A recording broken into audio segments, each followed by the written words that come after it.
Welcome to the History Story Podcast. Get ready for another captivating journey into the past, Oh, yeah. where we unearth the wildest and most fascinating tales history has to offer. Right. Today, we're embarking on a historic road trip back to a pivotal moment in 1947, Okay. a time of post-war anxieties and technological leaps, Right. to explore an event that didn't just make headlines, it named a phenomenon that continues to intrigue us. Oh, wow. You sent us some fascinating history books and uncovered sources, Yeah. and we've distilled them down to bring you the core of this truly bizarre story. Our mission on this historic road trip is to understand the Kenneth Arnold sighting. Okay. What happened, why it mattered, Right. and why it still captures our imagination today. Yeah, it's remarkable how a single eyewitness account can ignite such a powerful and enduring narrative. Right.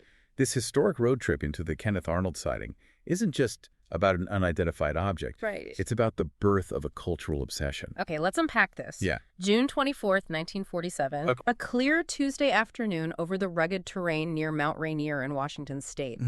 Imagine the scene. Yep. Our central figure is Kenneth Arnold, Right. a 32-year-old businessman and a seasoned pilot from Boise, Idaho. Okay.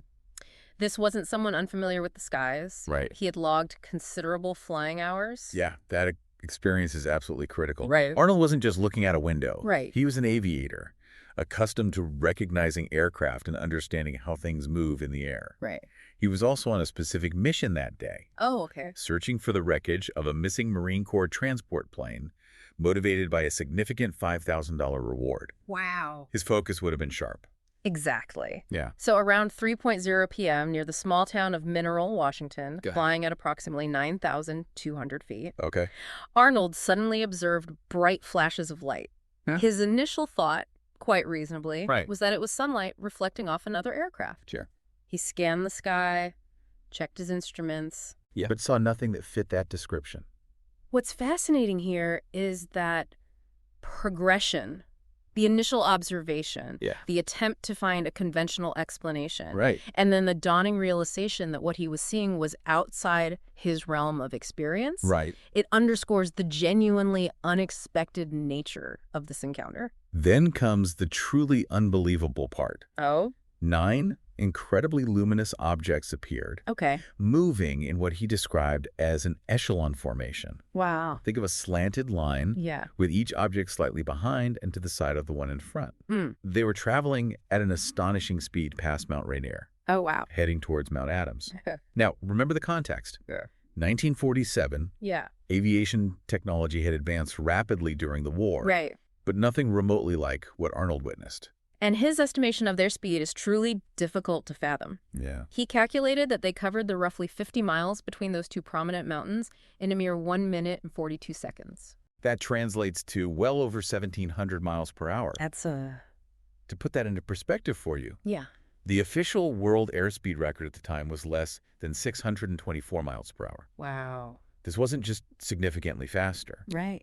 It challenged the very limits of known aerodynamic capabilities of that era. That's amazing. Keep in mind that in 1947, most aircraft were propeller-driven, Right. and even the nascent jet technology was nowhere near achieving sustained speeds of that magnitude. Wow. The physics and engineering of the time simply didn't allow for it in a conventional aircraft. Precisely. Yeah. And it wasn't just the speed that defied explanation. It was also their unusual movement. Yeah. Arnold described them as moving erratically with Ah. rapid dips and weaves, like the tail of a Chinese kite. Mm. But the detail that truly captured the public imagination, the one that gave birth to the enduring image, Right. was when he later told reporters that their motion was like a saucer would if you skip it across water. That single analogy was incredibly powerful. Yeah. It conveyed both the apparent shape, or at least a flattened profile, Yeah. and that peculiar skipping motion. Right. It was something immediately understandable, Yeah. even if the speed remained incomprehensible. Right. Do you think the simplicity of the saucer image, compared to more complex descriptions he also offered, Yeah. contributed to its rapid spread in the popular imagination? That's a great point. Yeah. It's certainly more memorable than flat like a pie pan or shaped like a heel, which he also used. Right. So Arnold's reaction in that moment wasn't primarily fear, which is interesting. Oh, wow. It was more akin to profound bewilderment. Here's a seasoned pilot Yeah. witnessing something firsthand in broad daylight with clear visibility Right. that seemingly violated the fundamental laws of physics and everything he understood about aviation. His credibility as a witness is absolutely key. Right. He wasn't someone known for exaggeration or fanciful stories. Right. He was a businessman, Yeah. a pilot, someone grounded in practical realities. Right. His genuine bafflement really lends weight to the anomalous nature of what he reported. Now, to understand the impact of this event, Yeah. we need to consider the historical backdrop. Right. 1947 was not a settled, predictable time. Okay. World War II had just concluded, Right. the atomic age had dawned, and the Cold War was beginning its long simmer. Yeah. There was a palpable sense of rapid technological advancement Right. and a certain underlying anxiety about what the future held. Exactly. Yeah. People were acutely aware that incredible technological leaps had been made during the war, Right. often shrouded in secrecy. Right. The idea of advanced, potentially secret aircraft being tested wasn't entirely out of the realm of possibility. Right. Also, we should remember the Foo Fighters, reported by Allied pilots during World War II, unexplained lights and objects that seemed to pace their aircraft. Right. While less publicized than Arnold's sighting, Right. these earlier accounts had subtly suggested that there might be things in the sky that defied conventional explanation. So, Arnold lands in Pendleton, Oregon, Okay. and reports his sighting to the Associated Press. And this is the precise moment the flying saucer truly enters the public consciousness. Oh. Reporter Bill Beckett, Right. summarizing Arnold's description, Yeah. particularly that skipping motion, Yeah. used the word saucer. The headlines blazed, "Flying saucers." Oh, wow. And just like that, a cultural phenomenon was born. The sheer power of that label cannot be overstated. Right. Flying saucer was concise, Right. evocative, Yeah. and easily visualized. Right. It conjured up an image that was both familiar, a saucer, and utterly alien in its context, flying. Yeah. It captured the public's imagination in a way that a more technical term like unidentified aerial object simply wouldn't have. Right. Suddenly, as you mentioned, hundreds of similar reports began to flood in. Right. Whether these were genuine corroborations, the power of suggestion at work, Yeah. or simply people now feeling more inclined to report unusual sightings. The phenomenon had a name and a significant momentum. Right. So the sighting happened, Right. and it immediately caused a stir. Right. Let's talk about how the world reacted. And the Army Air Forces at the time certainly took notice. Yeah. They launched investigations, Okay. the earliest being Project Sign, to try and determine the nature of these objects. The primary official concern, at least initially, Okay. was whether these were some form of advanced Soviet technology. In that immediate post-war period, Yeah. national security was paramount. Right. The specter of a technologically superior adversary was a very real fear. Right. So the initial investigations were likely driven by genuine national security concerns. You're right. However, as we know, these investigations also explored more mundane explanations. Right. Explanations like mirages, misidentification of known aircraft. And later, more specific theories like birds, the now famous pelican theory, were put forward to try and debunk the growing number of sightings. Yeah. But Arnold himself consistently and vehemently stood by his original account.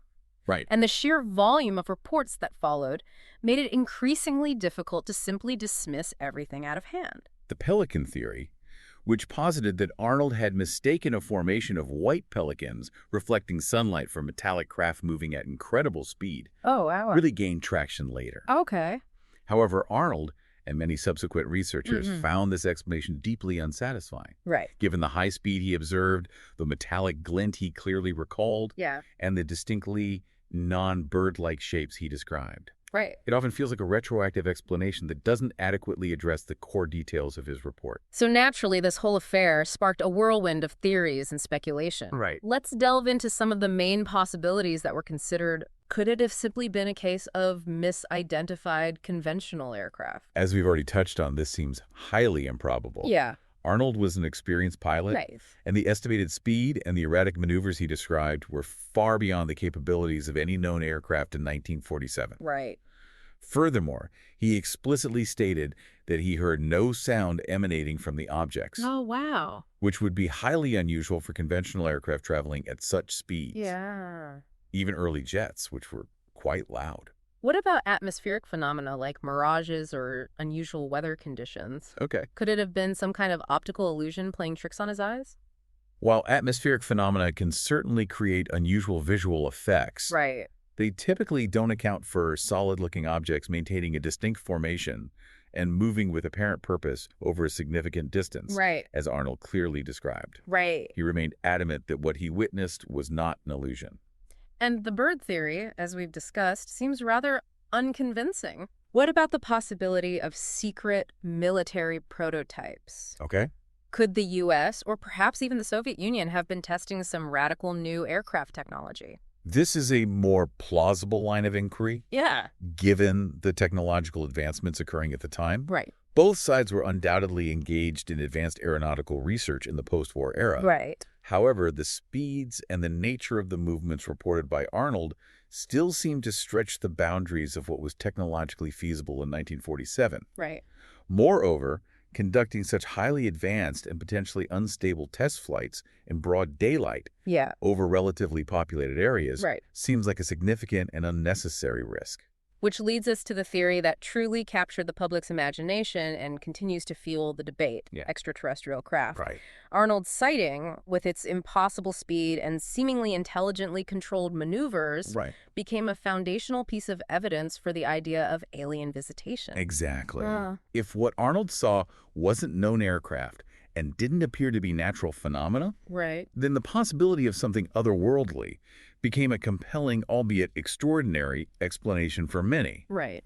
Arnold's description, in a way, inadvertently provided an early template for what people imagined alien spacecraft might look and behave like. It's quite interesting that Arnold himself, in his later years, even considered possibilities beyond conventional explanations. Oh, really? He openly wondered if what he saw could have been some kind of unknown sky creature, Wow. perhaps a living organism, or even some form of remote probes. That shows a remarkable degree of open-mindedness on his part, Right. even venturing into areas that might seem unconventional. Right. He wasn't rigidly adhering to one explanation, but genuinely grappling with the truly bizarre nature of his experience. And what about the idea that it was all simply a hoax or a case of misreporting? Could Arnold have fabricated the story, or did the press sensationalize his account to such an extent that the original details were lost? While the media certainly played a significant role in popularizing the flying saucer term, Right. and undoubtedly simplified some of the more nuanced aspects of Arnold's description, Right. the idea of a complete fabrication seems unlikely. Right. Arnold was a respected member of his community, Right. and the intense public scrutiny that followed his sighting actually had a negative impact on his business and his personal life. Oh, wow. He had little to gain and potentially much to lose by inventing such a story. Right. Furthermore, his core account remained remarkably consistent over the years, You're right. despite the skepticism and even ridicule he sometimes faced. So this single event, this one baffling encounter in the skies over Washington state, had a massive and enduring legacy.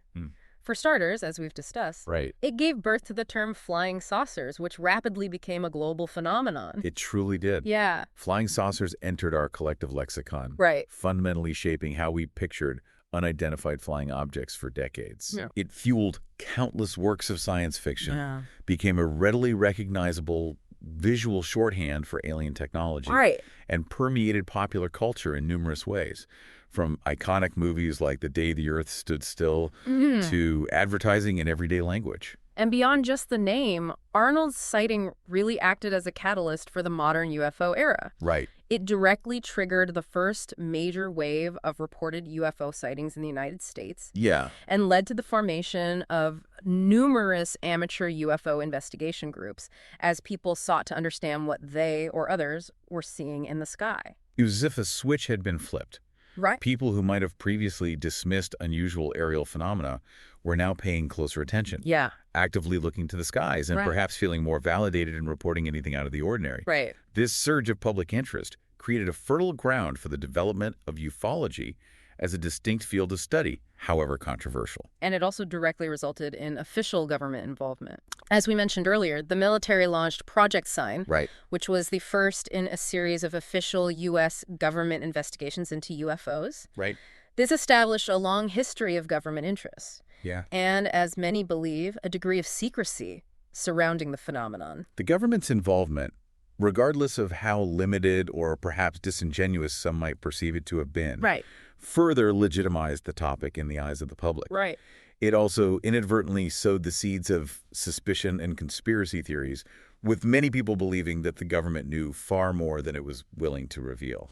The image of the flying saucer, Yeah? born from Arnold's description of the movement, Right. became this incredibly potent cultural touchstone, a symbol of the mysterious, the futuristic, and the enduring possibility of extraterrestrial life. It really embedded itself deep within our collective imagination. It transcended mere scientific inquiry and became a significant part of our modern mythology, Right. reflecting our deepest hopes, fears, and our inherent fascination with the unknown. Right. The sleek, silent disk became almost an archetypal image in the 20th and 21st centuries. And ultimately, the fact that a credible witness's well-documented sighting continues to defy definitive conventional explanation is what keeps this fascination alive. Right. It remains one of the most frequently cited and studied cases in ufology, a prime example of an event that seems to resist easy categorization. Precisely. Yeah. Despite decades of analysis by both official and civilian researchers, Right. and numerous attempts to provide prosaic explanations, Right. the Kenneth Arnold sighting stubbornly remains in the realm of the unidentified. Yeah. It stands as an open question, a historical anomaly that continues to fuel debate and captivate our imaginations. Let's delve into some of the more specific details and trivia you uncovered during your research. Oh. For instance, the C-46 transport plane that Arnold was originally searching for on that fateful day. Yeah. What was the eventual outcome of that search? It's a somewhat ironic side note to the main story. Right. The missing Marine Corps transport plane that Arnold was tasked with locating for that substantial reward was indeed eventually found, Wow. but not by him. Okay. It was discovered much later by other searchers. So his primary mission that day was ultimately unsuccessful, Right. but his unintended observation had a far more profound and lasting impact on history. And it's important for us to be precise about Arnold's descriptions of the objects themselves. Right. You mentioned that while saucer caught on, Yeah. he used a variety of other terms to describe their shape. Yes, the term flying saucer, while incredibly effective in capturing the public's imagination, Right. was essentially a simplification, Yeah. albeit a powerful one, Yeah. derived from his description of their motion. Right.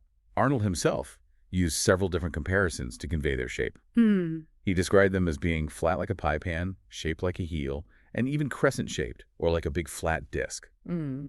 The common thread in his descriptions was that they appeared to be relatively thin and lacked any visible wings or tails, Right. unlike conventional aircraft at the time. And despite their apparent size and the incredible speed at which they were traveling, Yeah. he reported hearing absolutely no sound whatsoever. Right. That seems quite significant. It is indeed. Yeah. The complete absence of any audible signature Yes. further distinguishes these objects from conventional aircraft of that era, Right. including early jet aircraft, which were known for being very loud. Right.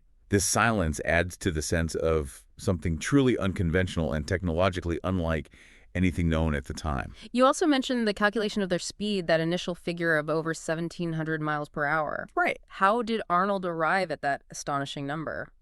That initial speed calculation was based on Arnold's own estimation of the approximate distance between Mount Rainier and Mount Adams, Okay. roughly 50 miles, Right.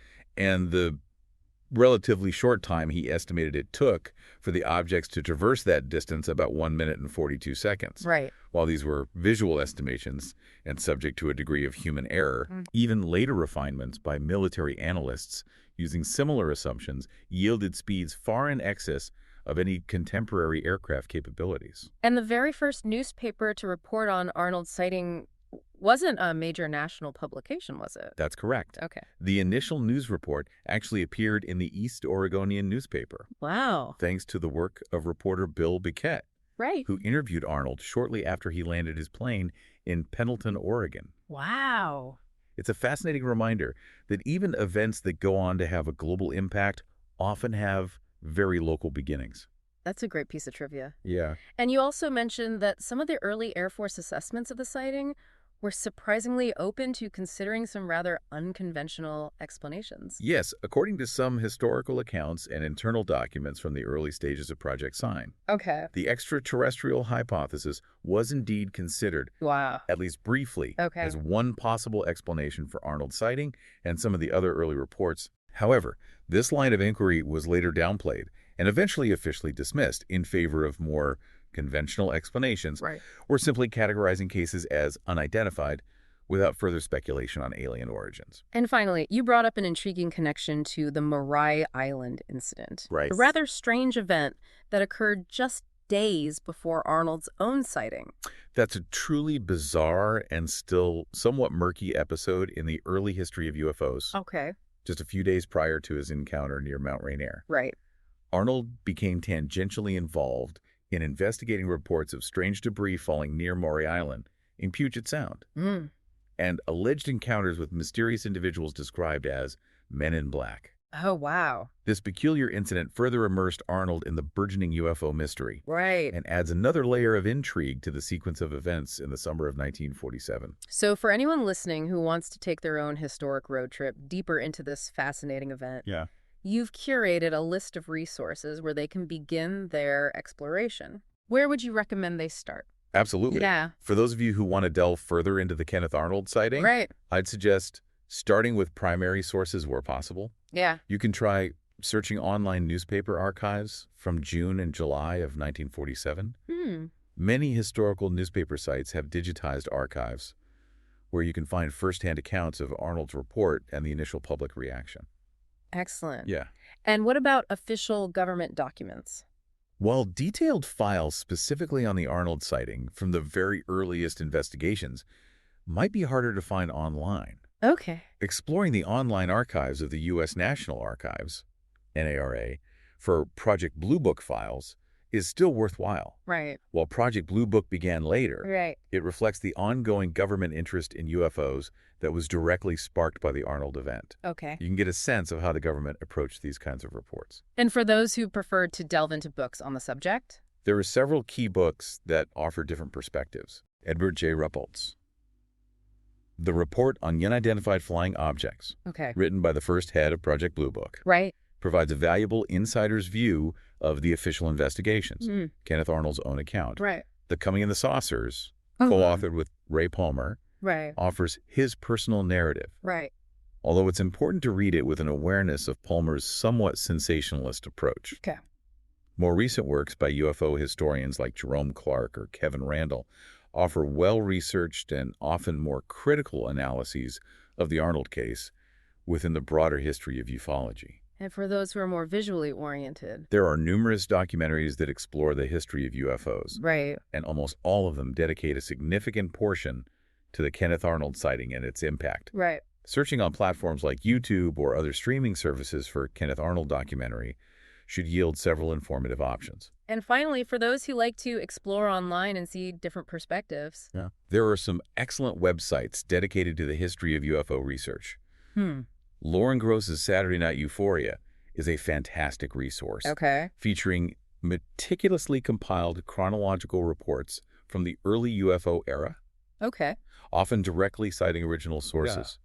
The archives of CUFOS, Right. the Center for UFO Studies, founded by Dr. J. Allen Hynek, Okay. may also contain relevant materials and analysis. Right. And for those who like to consider skeptical viewpoints, Right. websites associated with the Committee for Skeptical Inquiry, CSI, or resources like Skeptoid, often offer critical analyses of the Arnold case and alternative explanations. Right. And of course, as always, you can search your favorite podcast platforms for episodes specifically discussing the Kenneth Arnold sighting.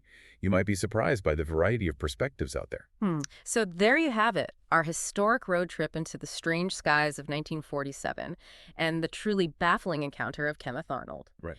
What began as a seemingly ordinary search for a downed aircraft inadvertently became the spark that ignited the modern UFO era. A credible witness, an apparently impossible sighting, and a catchy name that resonated around the globe. Right.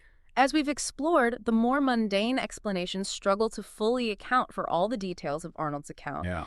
while the more extraordinary theories continue to fuel intense debate. Right. This single event raises so many fundamental questions. Yeah. What exactly did Kenneth Arnold see that day? Right. How did the simple phrase flying saucer become such a powerful and enduring cultural icon? And what does this persistent mystery ultimately tell us about our enduring human fascination with the unknown? Yeah. That's It's a story that remains stubbornly open, Right. inviting us to keep looking up and wondering. Yeah. What stands out to you most from Arnold's account and the far-reaching consequences that followed?